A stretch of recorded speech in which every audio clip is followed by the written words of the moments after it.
I'm here today with Cindy Garcia, whose husband was deported recently. And I want to talk to you, Cindy, about the personal side of the story. Tell me about Jorge.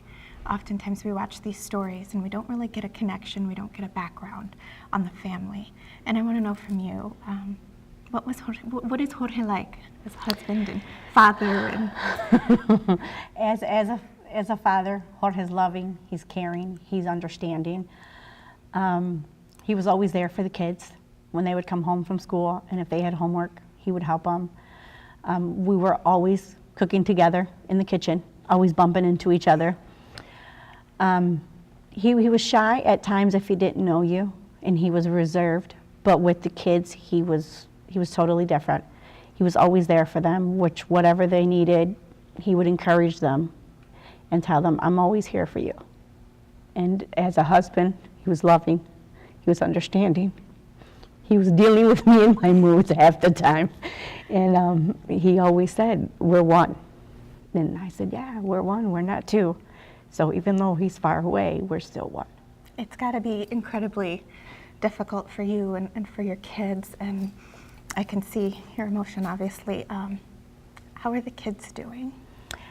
They're distraught, they're devastated, they're trying to be strong, but at times they let loose. My youngest he was in a state of shock from the video. He wouldn't hug his dad, didn't want to say nothing, and I had to get him to open up on the way home and say, you need to cry. So he did for a little bit, but I said, there's a lot more in there that has to let loose. I said, I don't care if you scream, you shout, you go around the house screaming. I said, let it out, let it out. And then we were lucky that the old child psychologist found us on Facebook and said, I'm here for you and your children. If you want family counseling, I'm here for you. It's just, I'm in Novi. It may be quite a hike. She said, but I've known you guys since 2009. So we have a relationship. And I said, yeah, because you got him to open up. But they sat on the floor, they colored, they did blocks, they played with cars, they did puzzles, and it was more of a family atmosphere and not just going into a room, sitting in a chair and tell me your problems. Like, that's not what my kids need. But that's it's not so what I need. important, right, to express what they're feeling. This is Yes, traumatic. that's why they need to open up, but it needs to be in a more family atmosphere than just one-on-one, because even their child psychologist said, I don't know how to handle this. I've never handled this. And I said, you have to handle it like grief. I said, we buried the body, but you can't put it in the ground and throw dirt on it because he's still alive. He's just somewhere else, and we have to realize that and continue living knowing that we can talk to him. But sometimes we can't see him because of the signal. The Wi-Fi in Mexico where he's at is really bad. We can't talk to him every day. So when he calls, we drop everything and talk to him. Like the whole ride up here, I got a beautiful signal. So we talked for the 2 hours. I said, and then if I get a signal back, I'll be lucky to talk to him for another 2 hours, and then that's it. When I get home, and we don't know if it's the weather down there because it rains or what's going on, but we can't get through. So, from what I know, you guys kind of had the heads up that this was going to happen, and unfortunately, it seems like circumstances leading from several years ago when your lawyer filed the wrong paperwork, gave the wrong information on this paperwork, and that was kind of what set him up for deportation. That set him up for deportation. So we were in front of a judge at that time because we did an appeal. And the judge said, I'll get back to you in writing. And the judge said he still has to leave. I'm agreeing with the first judge. He has time. He has time to leave, 90 days. That's when we asked for a stay of deportation. And we were granted for 1 year. Then we asked for it again, and we got another stay of deportation. So from 2011 until now, we felt safe. We knew that it could happen, but we felt safe because we were hoping that he could apply for something. In DACA, he fell short. So that was devastating.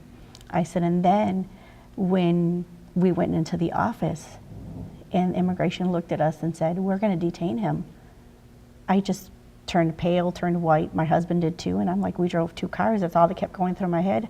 Who's gonna pick up my kids? What's gonna happen? And I guess he must have seen that in our faces, because he was like, well, wait a minute.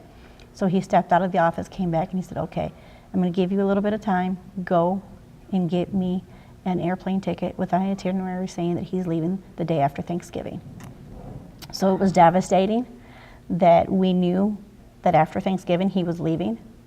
Luckily, 2 to 3 days beforehand, we got another phone call stating that he could stay until January 15th because they had reviewed his records and we had done everything right and he was not a criminal, so they were going to let him enjoy the holidays with his family. That has to be the hardest part, is that you guys checked the boxes, you followed the process, you did the right things, and that lawyer failed you. And so my next question to you, in talking to some of our viewers that might be going through the same situations, that you know, you're a U.S. citizen and you speak English very well. Some of them don't speak English as well, don't understand. I mean, English is one thing, but legal speak, the lingo, right? Yes. It's a different language, and you have to know what you're doing, and it's got to be incredibly difficult for people who don't know the right language and who don't know what paperwork to file. And you have your point in case of this happening. What's your advice to somebody who's going through this, or who's in maybe a similar situation where they know the imminent is coming? What's your advice to them? I would tell them, find an agency that is a credible agency. Michigan United was the one who helped us, along with LACLA, the UAW. I know them because I'm a part of them. I'm a volunteer. Find somebody that you know that's a credible agency that you can look up yourself. You can Google it, word of mouth, because there's people that know credible agencies. Talk to them. Get them involved in your situation, and they'll be more than happy to push you in the right direction before you try to attempt to do something on your own. And if you go to a notary, that's not the best way to go either, because they don't know all the laws. If they know the laws, they should have took the bar exam. No offense to any of them, but that's how I feel. I said, and then anybody who knows that it's going to happen to them, there's no way to prepare yourself. As much as I want to say, oh, it's going to be this, no, because every situation is different. You do not know how you're going to react until you get to that point. Because I can say, oh, you're going to cry, you're going to do this, but you're going to be upset because you know that this is the last time you're going to see your spouse. I'm just lucky enough that I am a U.S. citizen and I can go and visit, but for other peoples that live in the shadows, you don't know when you're going to see that other person again, and it's devastating, worse than my situation, because at least I can go. They cannot. So unless they decide to all get up and move to their origin country, it's devastating. I said it's got to be very hard on the children when the kids come home from school, when they ask, where is daddy, where is mommy, and you're just want to bust down in tears, but you know you got to tell them, oh, where he's working or he's somewhere. You can't tell them the truth, especially if they're at a young age and they don't understand what's going on. And even my 3-year-old granddaughter, she doesn't comprehend what's going on. All she knows is, where is her pa? Where is her pa? And we're telling her he's in Mexico, and she doesn't quite understand. And so it's a rough situation for everybody that's facing this, but we have to be strong, continue the fight, and never let anybody tell you you can't do it, because you can do it as long as you get with the right agencies. I'm here to be the spokesperson for everybody, so if you need help, reach out to me. I can point you in the right direction, because obviously I don't want what happened to me to happen to anybody else. So that's why we're saying enough is enough.